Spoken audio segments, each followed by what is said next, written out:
Une importante délégation de l'Agence nationale de transport terrestre du Bénin, en abrégé ANAT, vient de passer une semaine au Cameroun pour se familiariser aux bonnes pratiques du système de dématérialisation de la gestion du fret terrestre, logé au bureau de gestion du fret terrestre BGFT. Les responsables des deux structures, à savoir El Hadj Oumarou, coordonnateur général du BGFT, et Richard Dada, directeur général de l'ANAT, ont également échangé longuement sur les avancées enregistrées dans ce secteur d'activité. Satisfait. C'est le sentiment qui s'est dégagé au terme de la visite de travail de la délégation béninoise de l'Agence nationale des transports terrestres en fin de mission au Cameroun le 15 juillet dernier. Il faut dire que c'est dans le cadre de la mise en place d'un système électronique de gestion du fret routier en République du Bénin et du renforcement du partenariat sud-sud entre les deux pays que la délégation béninoise de l'ANAT, conduite par son PCA et son DG, ont effectué une mission d'observation et de partage d'expérience au Cameroun qui a débuté le 11 juillet 2023 avec le bureau de gestion du fret terrestre. Durant leur séjour qui aura duré 5 jours, la délégation repartie en 3 équipes a mené des descentes sur le terrain dans les villes de Douala, Kribi, Bertoua et à la frontière Garoua-Boulaye. Cette étape leur a permis de rencontrer et d'échanger avec les structures qui interviennent dans la gestion du fret terrestre au Cameroun.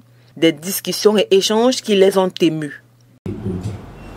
L'étape a permis de visiter l'implant de AGL. Il est constaté au niveau de cette structure que c'est cette structure même qui agrée les transporteurs qui travaillent pour elle. Et à ce niveau, le travail est professionnel, en ce sens que les transporteurs sont évalués. Les transporteurs ont des critères de performance pour ce qui concerne la libéralisation, le délai de route pour livrer les marchandises à temps, le respect des codes de la route, la sécurité.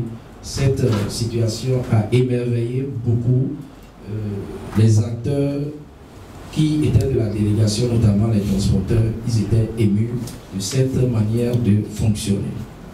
L'équipe descendue sur le corridor Douala-Bangui a fait le constat selon lequel toutes les parties prenantes sur le corridor travaillent en synergie pour le contrôle et le visa sur les documents de voyage. Compte tenu des avancées du Cameroun dans le processus de dématérialisation dans les deux pays, des opportunités stratégiques en matière de développement régional, de la digitalisation du transport du fret terrestre aux différents ports du Cameroun, la délégation béninoise a évoqué la possibilité de s'en inspirer.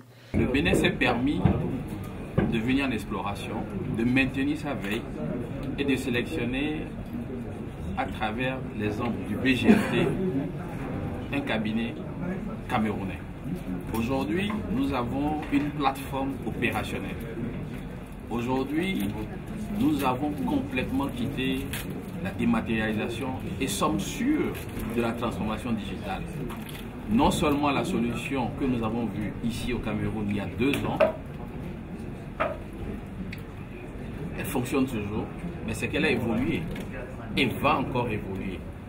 La mise en application de ce système de digitalisation serait effective dans les prochains jours au Bénin. Les acteurs du fret du Bénin ont bénéficié du transfert de technologie, d'un bon partage d'expériences qui serait d'une grande importance à la mise en œuvre de cet outil de gestion de fret dans notre pays. Le Bénin s'engage au lancement progressif démarrant dès le mois de septembre 2023 par le premier module de l'offre de transport, puis en décembre 2023 par l'offre de fret et enfin le lancement officiel de tous les autres modules prévus en 2024, précisément le mois de mars.